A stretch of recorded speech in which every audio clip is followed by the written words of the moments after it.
اي ويتنس اليوم بيستضيف جان بول بيتار فيرست رانر اب لمستر لبنان 2014 يلي رح يحدثنا عن بروجكت كثير حلو لمساعده الاطفال المصابين بالسرطان. اهلا وسهلا فيك جان بول. كاتيا.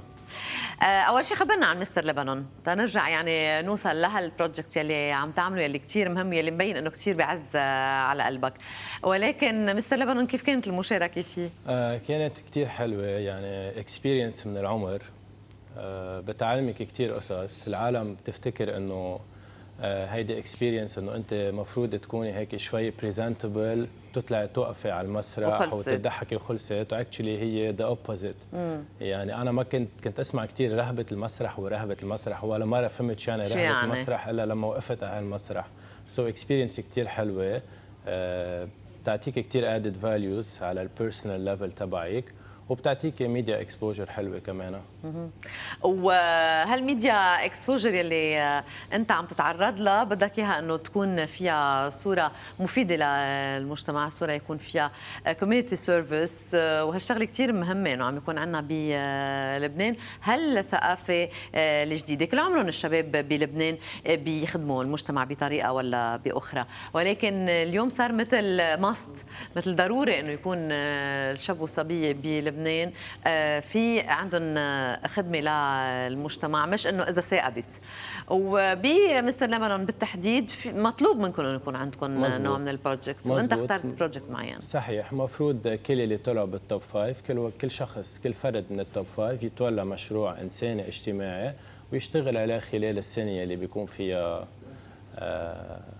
احد من التوب 5. سو مشروعي انا لهالسنه كان انا اخترت مشروع يكون مع الاطفال اللي مصابين بمرض السرطان، فاطلقنا حمله سميتها دي كانت سرفايف بروجكت. كلمه واحده كانت سرفايف يلي بتجمع مرض الكانسر يلي كلنا بنخاف منه مع كلمه سرفايفنج اللي هي الهوب والحياه والامل. خلينا نشوف البروشور او صورة الحملة يلي هي صورة كتير كمان معبرة، وكانسر ولكن كان سرفايف يلي هي لعب على الكلام كتير حلو وكتير فعلا فيه كثير من يعني من العمق يلي انت اخترته واشتغلت عليه. مزبوط، هي خاصة لأنه نحن بجمعية كيدز فيرست اسوسيشن اللي أنا عم بشتغل معها الجمعية هالسنة، هي مساعدة الأطفال اللي مصابين بمرض السرطان. هيدي الصورة اللي بتدعي لها الدونيشن. هيدي كريستي عمرها تقريبا رح يصيروا سنة مع سرطان بالدم. بنت كثير طيوبة ومهضومة وبتتاكل.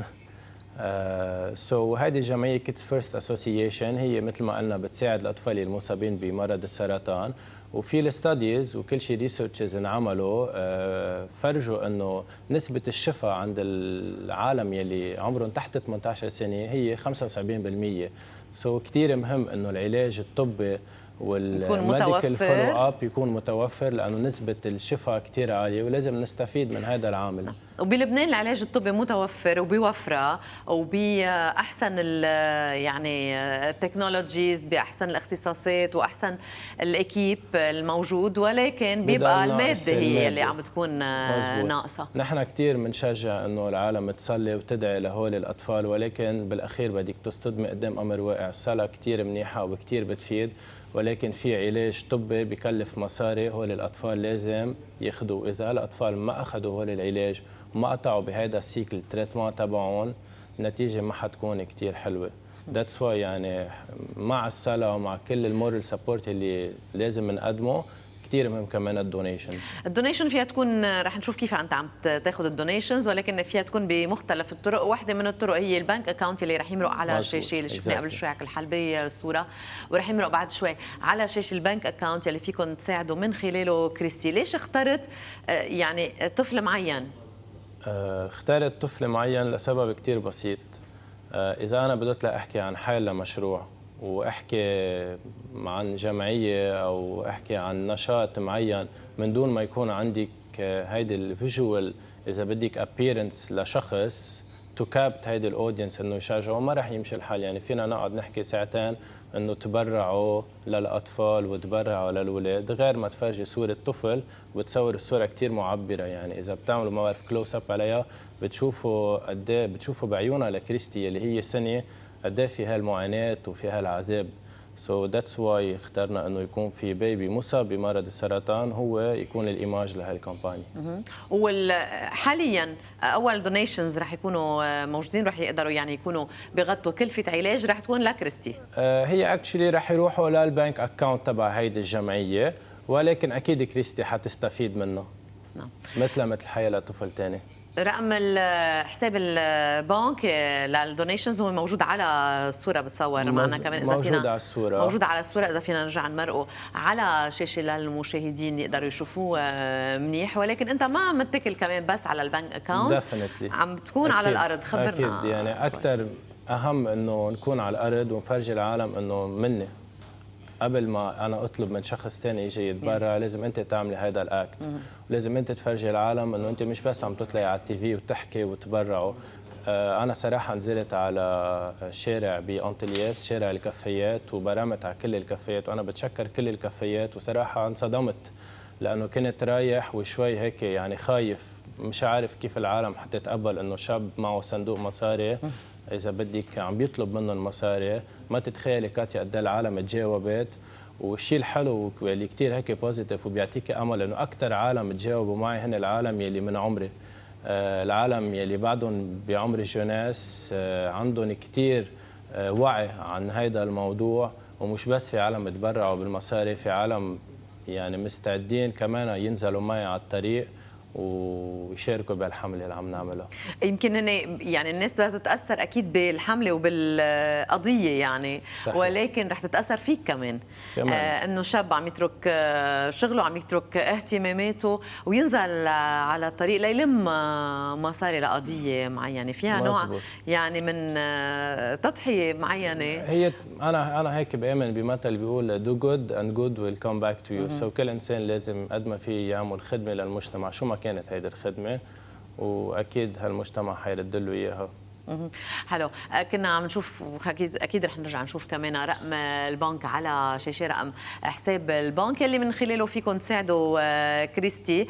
ولما هيدا هو البنك، رقم البنك فينا نساعد كريستي من خلاله. بس طبعا كل شيء بيفيد رح يساعد ديفينتلي. هي مش بس صبيه او شاب ثاني. مزبوط، هي مش الدونيشنز بس. هلا في عالم يمكن وقتهم ما كثير بيسمح لهم انه ينزلوا يتبرعوا على البنك، مع انه انا صراحه بحس بالنهايه حتى لو بدنا نعلق بعجقه سعر ما نستبعد المشوار. هذا الاكت انك تنزلي هلا بس بكل المناطق بكل حي يعني اكزاكتلي تعملي هذا الساكريفيس، انه تتركي شيء مهم عندك لتنزلي تعملي هذا الاكت اوف دونيشن. هذا كثير رح يغير فيك. يلي مش قادر يتفرغ لانه نص ساعه او ساعه ينزل يتبرع، بيقدر يتصل فينا، بيقدر يحكينا على فيسبوك ويحكينا على انستغرام، او اكيد هلا بنخلي نمرود وتليفون فيكم تعطوني، نحن بنروح بنجيب المصاري من عنده، ما في اي مشكل. مهم انه بليز خلي العالم تتبرع وحتى بدولار. يعني نحن مش مطلوب عالم تتبرع ب$100,000. اذا كل شخص تبرع بدولار بتصور نحن من هلا لاخر السنه بنكون جمعنا مبلغ كثير كبير، وكثير رح يساعد كريستي وغير كريستي كمان. حلو. جان بول، شفنا بعض الصور يعني هالحمله لحتى اللي وصلنا لها الصوره يلي هي مع كريستي. انت اشتغلت، انت كنت موجود مع الاطفال باوقات كثير، وبعدين تم اختيار كريستي صحيح. لتكون يعني ممثله عن بقيه الاطفال صحيح. ولكن اكيد كان عندك وقت مضيته مع الاطفال، خبرنا عنه. قد ما خبريك ما رح اقدر اوصل لك الشعور. انا بدعي كل شخص ينزل على هالمركز ولانه يقعد نص ساعه مع هالاطفال، وانا باكد لك كاتيا رح تطلعي من هالمركز في شيء مغير فيك. ما جان بول، الناس اوقات بتخاف تقرب من الوجع. ما هو الوجع لما يدقرك بغيرك، لازم انت يكون عندك الجرأة تقربي هالوجع، تقربي على الوجع وتختبريه وتشوفي المعاناه اللي هالاطفال عم بيعانوها لحتى تندقري. لانه انت وبيتك ما حتندقري غير ما تنزلي اذا بدك وتعملي هالانتراكسيون بينك وبين هالاولاد، وتشوفي انه مع انه هول الاطفال عم بيتعذبوا مش عارفين شو بهم ومش فاهمين الوضع اللي هن، وبيسالوك نحن ليه منا بالمدرسه مثل غيرنا. هول الاطفال بعدهم عم بيضحكوا، بعدهم عم بيلعبوا. يعني نحن على كريسماس نزلنا ووزعنا هدايا على مستشفى اوبيتال جيتاوي مطرح ما في مركز لكيدز فيرست. صدقيني ما بتشوفي هالامل يلي هالولاد الصغار المصابين بيمكن اصعب مرض بينقلوا لك اياه. شكرا لك جان بول. بس اذا في بعد اكثر شغله صغيره، انه نحن هلا بجانفيير رح نعمل مثل دينار دو غالا. هذا الدينار رح نعمل عشاء بعد ما قررنا اللوكيشن وين، بس فيري سون بنقرر وين، ورح ينباع كروته. وان اديشن في المصممان العالميين زهير مراد ورامي سلمون رح يقدموا لنا دريسز. هو الدريسز رح نبيعهم باوكشن، وكل شيء بمزاد علني، وكل شيء مصاري بنطلعه من وراء الكروته او الدريسز رح يروحوا اوتوماتيكلي لهذا البنك اكاونت. هون انا بتشكر دكتور بيتر نون يلي هو احد مؤسسي كيدز فيرست اسوسيشن على تعبه، والله يقدره ويقدم له على قد نيته. نحن بنوجه له تحيه كثير كبيره صديق للبرنامج دكتور نون، واكيد على الفيسبوك لكيدز فيرست فينا نتابع يعني تفاصيل ونشوف. They have their website، عندهم الويب سايت، او فيهم يبعثوا لي مسج على الفيسبوك الخاص تبعي جان بول بيتار اللي حابب يتبرع، نحن بنطلع لعنده وبنجيب المصاري. شكرا لك جان بول، يعطيك العافيه. فعلا يعني هاي المحطه صرت اعتبرها بيتي، ما في موضوع انساني نحن بنلجا للام تي في الا ما بتكون السباقه ودغري بتلبينا. هيدي وجبه ميرسي لكاتيا وميرسي للام تي في. اهلا وسهلا فيك. مشاهدينا وقفي هلا وبنرجع بنتابع لايف مع كونكتد، خليكم معنا.